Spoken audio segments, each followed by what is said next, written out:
Le Grand Matin Sud Radio, 7h-10h, Maxime Liédot. 8h36 sur Sud Radio et la question qu'on se pose avec vous, auditeurs, 0826 300 300. Est-ce que après la mort de Quentin, les Français jugent sévèrement la France insoumise, Plus de 57% estiment que de la part du parti de Jean-Luc Mélenchon, il y a une position trop complaisante à l'égard des antifas. 56% estiment que LFI n'a pas réagi comme il fallait. Et dans un contexte d'élection municipale, de plus en plus de Français s'apprêtent à faire barrage. Est-ce que vous aussi, auditeurs de Sud Radio, vous êtes dans cette situation? Vous étiez plutôt électeur de gauche, pas forcément anti-LFI, vous auriez très bien pu glisser un bulletin LFI dans l'urne, mais après la mort de Quentin, cela vous avez changé d'avis, vous vous apprêtez désormais peut-être à faire un front républicain contre LFI. Est-ce que, comme Bruno Retailleau, vous estimez que le cordon sanitaire a changé de camp? C'est de côté de l'extrême gauche qu'il faut le mettre. 0826 300 300. Vous avez la parole et on en discute également avec Franck Dodieu, rédacteur en chef à Marianne, et à Arlette Chabot. Naturellement, Arlette, est-ce que vous pensez que cette affaire Quentin va en effet marquer durablement le parti de Jean-Luc Mélenchon,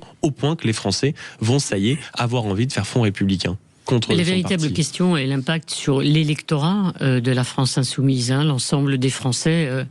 Jean-Luc Mélenchon n'est pas encore majoritaire et n'est pas le favori de la prochaine élection présidentielle. Donc quel impact sur son électorat? Moi, je suis très perplexe et très mesurée, très interrogative sur cet effet Quentin sur son électorat. Jean-Luc Mélenchon, on verra les enquêtes d'opinion dans les jours qui viennent. Est-ce que son électorat va s'en détourner ou bien est-ce qu'il va encore un peu plus bétonner son socle électoral autour de 11% à peu près ou 12% aujourd'hui? Moi, je suis très perplexe. Véritablement, ceux qui votent encore pour ou disent qu'ils vont voter pour Jean-Luc Mélenchon sont ceux qui... À quel point l'affaire Quentin va marquer un tournant ou pas? Parce qu'il y a déjà eu des tournants, effectivement, des moments importants, voilà, mais surtout le 7 octobre et les interrogations et les questions sur cette dérive ou ce soupçon d'antisémitisme qui touche le parti. Donc, franchement, je ne sais pas si ceux qui étaient déjà réservés, interrogatifs, sont déjà partis ou ne votent plus pour LFI ou s'interrogeaient déjà, ou bien ceux qui restent sont-ils vraiment des inconditionnels, des jusqu'au-boutistes qu'il maintient, voire même attirés par sa radicalité d'autres jeunes électeurs? J'ai une vraie interrogation. Franck Dodieu sur cette volonté des Français, et en effet, comme le dit Arlette, aussi des partisans de Jean-Luc Mélenchon, d'être plus ou moins influencés par l'attitude du parti au moment de l'affaire Quentin. Il faut juger les effets d'un événement sur un parti à l'aune de 2 tours, quelque part. Il y a un premier tour, et de ce point de vue, ce que disent les sondages, c'est que 14% des électeurs LFI condamnent, la bienveillance de Mélenchon à l'égard de la jeune garde. 14%, c'est peu finalement. Ça veut dire que quelque part... Tout le reste n'est pas choqué par cette attitude. Et donc, on peut imaginer que Mélenchon, qui est un très bon stratège, qui vient du mitterrandisme et du trotskisme, n'a pas totalement fait par hasard cela, et il sait que sur son électorat. Maintenant, il y a la question du deuxième tour.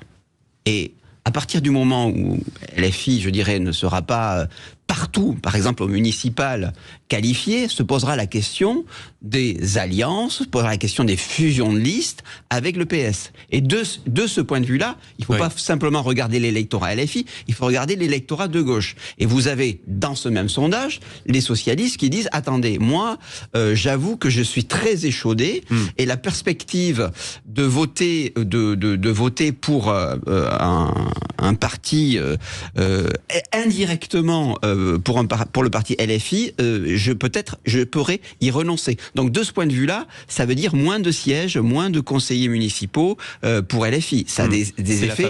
C'est la fameuse ligne, on va dire, de fracture dans le parti entre ceux qui condamnent fermement, Arlette le rappelait dans son édito tout à l'heure, Jérôme Guedj, Raphaël Glucksmann, François Hollande, qui disent ça y est, la rupture doit être nette et claire, et des, on va dire, responsables, comme le premier secrétaire du Parti Socialiste, Olivier Faure, qui sont un peu plus souples, on va dire, sur la consigne du refus de l'alliance. Et vous, auditeurs de Sud Radio, qu'est-ce que vous en pensez? 0826 300 300. Est-ce qu'après la mort de Quentin, notamment aux élections municipales, il est nécessaire de faire barrage au parti de la France Insoumise? 0826 300 300. Bonjour Kamel. Mon cher Kamel, est-ce que vous êtes avec nous? Oui, monsieur, je Bonjour. vous écoute, là. Comment allez-vous, mon cher Kamel? On essaie d'aller, quoi. Ça va en dents de scie, mais bon, la santé, c'est la santé. Hein. Donc, Ouais. on l'a pas, mais bon, moi, je C'est l'ai pas. toujours mieux quand on l'a, ça c'est sûr. Oui, ça va, surtout quand on se lève avec un beau soleil chez nous, là, et un petit truc tranquille, voilà, ça va, on est bien chez nous. Comment Non, vous j'ai regardez, écouté vous, vos cette intervenants. question politique, mon cher Kamel? J'ai écouté vos intervenants, ils sont prudents, hein, très prudents, mais ils savent que cette affaire-là, moi je sais que cette affaire-là, tous les sondages qu'il y a eu, c'est du blablabla, et ça ne fait que renforcer LFI. Moi je vous le dis, de la manière dont c'est fait, je vais... Nous, sur Avignon, on le voit, hein, on voit ce qu'il y a, nous on soutient un de vos confrères qui s'appelle M. Galzi, et croyez-moi, on a besoin de toutes les voix, mais là, le fait qu'il y a eu ce truc-là, et tous les débats qu'il y a autour, cet acharnement, vous savez, tout se gagne sur la dernière ligne droite, quoi, le dernier mois. Donc là, Donc j'ai vous vous dites l'impression que personne ne se rappellera d'une certaine manière de l'affaire Quentin dans 3 semaines, 1 mois, quand il faudra mettre le déjà, bulletin c'est dans fini, l'urne. il n'y a que les médias qui en parlent, hein, franchement. Hein. Il n'y a que vous qui en parlez, quoi. Je vais être honnête avec vous, mais attendez, c'est son bon. Après, malheureusement, j'ai toutes les condoléances à sa famille et tout. C'est vrai que c'est malheureux de voir un gamin de 23 ans se retrouver dans une situation comme ça, mais j'ai connu, moi, ces genres de trucs-là, là, où il y a 2 bandes qui s'accrochent et puis il y en a un qui reste sur le carreau, on en a connu. Mais à un moment donné, mettre ça sur le tapis en pleine élection, de manière à faire en sorte que politiser cette affaire-là et tout, vous faites partie peut-être, Kamel, des gens à gauche qui estiment qu'il y a une récupération un peu malsaine de cette affaire pour faire chuter volontairement le parti de Jean-Luc Mélenchon? Vous savez, là encore une fois, je vais rester prudent, mais oui, on a l'impression qu'il y a une cabale contre LFI, mais ça nous arrange. Nous sur ce terrain, quand on est là, on voit, on a besoin de toutes les voix, parce que c'est le gars qu'on soutient, il est là, il se bat pour notre ville et tout. Et les nouveaux, c'est le confrère à vous, c'est M. Galzi. Et là, on se retrouve, merde, avec des gens qui se braquent là dernièrement. J'ai discuté, ils me disent, t'as vu, excusez-moi, hein, ces fils de pute, ils essaient de faire les trucs à bébé, et je vais faire le contraire et tout. Et je dis, mais attendez, les gars, votez pour la ville, votez pour le bien-être de la ville. Après, on n'est pas là en guerre. En fait, ce que vous dites, Kamel, c'est qu'à la fin, en plus, l'étiquette peut-être comptera de moins en moins, contrairement aux duels nationaux qu'on peut apercevoir sur le terrain politique. Voilà, merci beaucoup. Ils ont mis le feu dans le territoire, sur les trucs territoriaux, quoi. Et ça c'est grave, quoi. Oui, ça c'est sûr. Et donc on verra comment ça se passe dans les prochaines semaines et comment l'impact de cette actualité et de ce drame sur les partisans de LFI, mais aussi sur les élections municipales. Merci beaucoup, Kamel, d'avoir parlé vrai au micro de Sud Radio. 0826 300 300. On revient dans un instant. Toujours le même numéro, toujours ce débat concernant les municipales après la mort de Quentin. Est-ce qu'il est nécessaire de faire le barrage à LFI? C'est en tout cas ce qu'estiment énormément d'électeurs et énormément de Français. Plus de 61% estiment que désormais le Front républicain doit se faire contre LFI. Est-ce que vous rejoignez cette position? Est-ce que c'est excessif, ou est-ce que vous pensez de toute façon que Jean-Luc Mélenchon a bien fait de réagir comme ça? Il soigne sa base, il soigne ses militants, Jean-Luc Mélenchon. Vous avez la parole au 0826 300 300, et puis juste après cette pause à partir de 9h et jusqu'à 10h dans La Vérité en face, on se posera cette question: est-ce que les récupérations autour de la mort de Quentin sont excessives? On a vu la marche blanche qui a provoqué polémique. Le ministère de l'Intérieur ne souhaite pas l'interdire. On a aussi vu Jean-Michel Aulas, le candidat à Lyon, qui estime qu'il faut mettre le portrait de Quentin directement sur le mur de la ville, le projeter. Est-ce qu'on en fait trop de la part d'un camp comme de l'autre? Ce sera notre conversation entre 9h et 10h au 0826 300 300. Sudez votre radio, à tout de suite. Le Grand Matin Sud Radio, 7h-10h, Maxime Liédo. 0826 300 300 après la mort de Quentin et à quelques semaines, désormais 3 semaines précisément, des municipales, est-il nécessaire de faire barrage à LFI? En tout cas, c'est le souhait de plus de 61% des Français. On en discute ensemble. 0826 300 300, toujours en compagnie de Franck Dedieu et d'Arlette Chabot. On a eu tout à l'heure Kamel qui nous disait, mais en réalité, de toutes ces préoccupations médiatiques et nationales, ça ne comptera pas à la fin quand on mettra le bulletin dans l'urne. C'est ça en fait qui risque de se passer, Arlette Chabot, c'est-à-dire un parti qui va avant tout compter sur ses fidèles, sur ses militants, et avant tout, ce seront les préoccupations locales qui vont compter. Oui, Franck avait tout à fait raison. Ce qui compte, c'est le second tour. Et ce que font les électeurs de l'autre gauche. Je pense que Jean-Luc Mélenchon aura ainsi gelé son électorat. Il est étonnant, vous avez remarqué, il n'y a pas de voix dissonante au sein des Insoumis. Personne n'est parti. C'est pas un parti réputé pour. Personne. Non, mais il y en a qui ont quitté, mais oui. Ce sont les contestataires et les premiers fidèles comme Alexis Corbière ou Raquel Garrido. par exemple, en tête, qui ont quitté le parti. Là, personne ne bronche et tout le monde est aligné derrière Jean-Luc Mélenchon. Et au contraire, même la position s'est un peu durcie, effectivement, au fil des jours. Donc l'important, c'est la réaction des autres électeurs de gauche. Mais si on est au second tour, comme le disait fort bien Franck, s'il y a un candidat du RN face à un candidat insoumis, je suis persuadé que toute la gauche, même non mélenchoniste, pourra aller voter tranquillement en faveur de l'insoumis pour éviter l'arrivée dans une fonction, que ce soit municipale ou à une autre élection, d'un représentant du Rassemblement national. 0826 300 300. Bonjour Julien.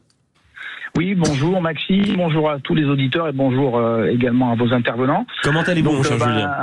Écoutez, ça va, hein, merci de me donner la parole. Donc je tiens quand même à vous préciser que ça fait des années que j'écoute France Info et que ça m'a saoulé parce que y a une langue de bois qui est incroyable et parfois les propos sont orientés à vomir. Donc, écoutez, je me suis mis sur votre radio qui est des plus intéressantes et vous n'avez pas la langue de bois et je vous en remercie. Voilà. Donc, merci à vous, Julien, d'être parmi les nombreux fidèles, les nouveaux auditeurs qui rejoignent Sud Radio chaque semaine et chaque année. Comment vous regardez-vous cette actualité, mon cher Julien, sur la nécessité de faire barrage à LFI aux prochaines municipales ? Alors, moi j'ai deux casquettes. C'est-à-dire que ça va faire bondir certains auditeurs, mais écoutez, c'est comme ça. Je suis policier sur Paris depuis une vingtaine d'années. Et je suis également conseiller municipal sur une commune dans le 77. Et je vois vraiment le fond des choses sur certains points.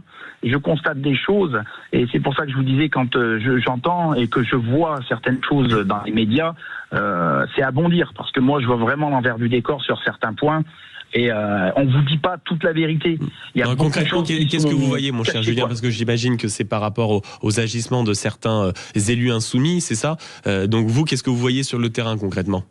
Ce que je vois sur le terrain, c'est qu'il y a certains élus, je vous dis, ça fait 20 ans, j'ai fait du maintien de l'ordre pendant 20 ans sur Paris, à rester derrière mes positions, à me faire insulter pendant des heures et des heures sans broncher, en attendant les ordres. Mais c'est comme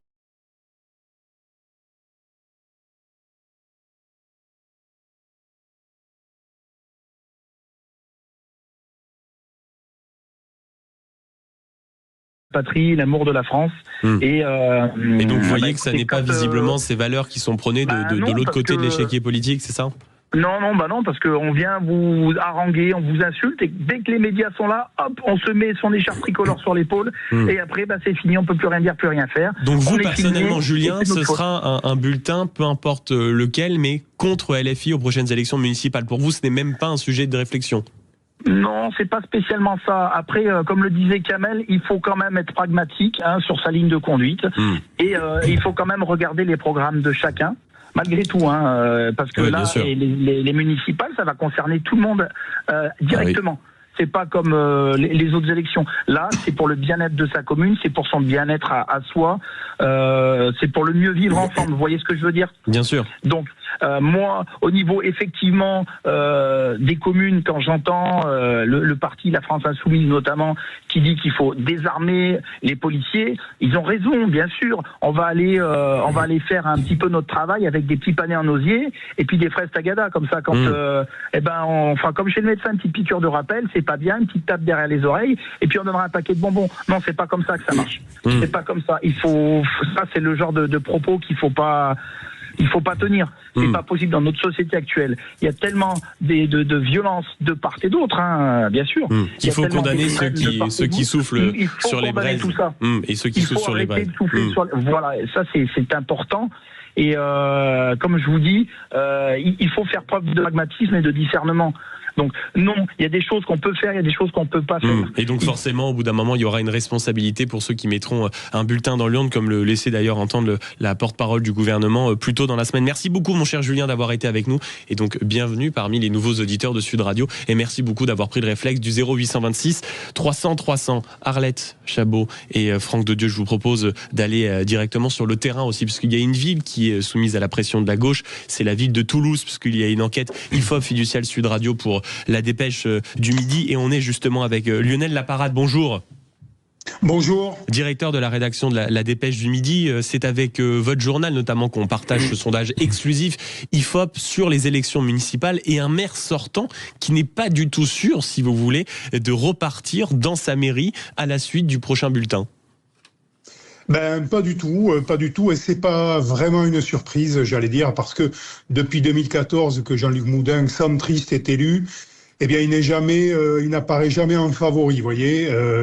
C'est le maire qui souvent fait mentir les sondages, et donc on est dans ce contexte-là aujourd'hui avec le sondage que nous publions. Donc un maire qui, en cas d'union de la gauche et donc du candidat François Piquemal, LFI, avec François Briançon, socialiste, qui conduit un pôle de gauche républicaine, eh bien, si alliance est faite entre ces deux-là, Jean-Luc Moudin qui est en danger et peut perdre le Capitole. Et Lionel Laparade, on parle justement de cette alliance de la gauche qui fait aussi énormément de débats sur, on va dire, la scène nationale. Est-ce que vous sentez à Toulouse que les débats nationaux viennent un peu pénétrer les élections municipales? Est-ce que depuis certains jours, vous, à la Dépêche du Midi, Lionel Laparade, vous sentez cette atmosphère, cette mort de Quentin qui pourrait peser ou pas sur demain l'élection municipale à Toulouse? Alors, c'est assez surprenant parce que notre enquête, elle s'est déroulée du 9 au 19 à peu près, c'est-à-dire que la moitié de l'enquête sur le terrain a eu lieu après la mort de Quentin, après la mort de Quentin, et on voit pas vraiment d'effet Quentin là tout de suite. Donc, qu'est-ce que ça veut dire ça?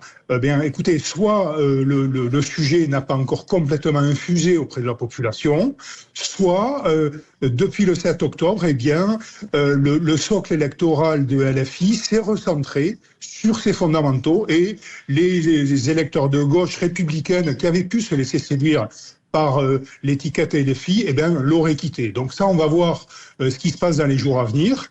Ce qui est sûr, en tout cas, c'est que nous, ici, sur le terrain, ce qu'on constate, c'est que le mot de rupture entre LFI et François Briançon et le PS et ses alliés n'a pas été officiellement prononcé. Donc ça fait partie des lignes à Toulouse, Lionel Laparade, des lignes, comme on peut le voir au niveau national, qui sont beaucoup plus prudents quant à leur alliance avec LFI. Oui, c'est ça. C'est-à-dire qu'aujourd'hui, là, au moment où on se parle, le candidat PS François Briançon ne s'est pas exprimé officiellement pour dire il y aura alliance ou il n'y aura pas alliance. On est là dans un entre-deux. On joue sur l'ambiguïté encore. Eh ben oui, je crois. Et en effet, si vous voulez, l'hypothèse d'un duel de second tour entre une gauche unie et le maire sortant Jean-Luc Moudin, effectivement, peut convaincre LFI et PS, eh bien, de ne pas sortir du bois pour l'instant. Et c'est pour ça qu'on voit que ce scrutin du côté de Toulouse pour les municipales est si serré. Et c'est un sondage qui est signé La Dépêche du Midi, Sud Radio. Et c'est par, évidemment, IFOP, c'est par l'IFOP. Et c'est aussi, bien sûr, le groupe Fiducial. Merci beaucoup, Lionel Laparade, d'avoir été avec nous, directeur de la rédaction de La Dépêche du Midi. Donc, sur ce sondage exclusif, IFOP, Fiducial, Sud Radio, La Dépêche du Midi, municipale après la mort de Quentin. Est-il nécessaire de faire barrage à LFI? Oui, à près de 83%. Vous nous répondez sur le site, les réseaux sociaux et l'application Sud Radio. Merci beaucoup, mon cher Franck Daudieu, d'avoir été avec nous ce matin. Je rappelle, puisque c'est lié à notre sujet, les nouveaux fascistes LFI dans la tourmente après le meurtre de Quentin. C'est la une du magazine Marianne dont vous êtes rédacteur en chef. Et merci beaucoup, Arlette Chabot, d'avoir été avec nous ce matin. Dans un instant, c'est La Vérité en face, 0826 300 300. On va parler toujours de ce meurtre de Quentin. Vous avez vu que c'est une marche blanche qui fait polémique. Il y a aussi eu des initiatives. Il y a eu le maire en place, Grégory Doucet, qui a dit il faut annuler cette marche par précaution. Et son adversaire, Jean-Michel Aulas, donné en tête dans les sondages, qui a dit il faut afficher notamment le portrait de Quentin sur la mairie. Il faut lui rendre hommage comme il se doit. C'est visiblement une affaire qui cristallise énormément la place politique. On va vous poser la question en toute transparence et en toute franchise ce matin. Est-ce qu'il y a une récupération excessive après la mort de Quentin? 0826 300 300. Est-ce que vous trouvez tout ça dégueulasse ou au contraire c'est normal, il y a de la récupération comme à chaque fois? Il y en a après Quentin comme il y a pu en avoir par exemple après Naël. Peu importe, c'est le jeu. Ou au contraire vous appelez à un peu de décence. 0826 300 300. La Vérité en face, c'est dans une poignée de secondes.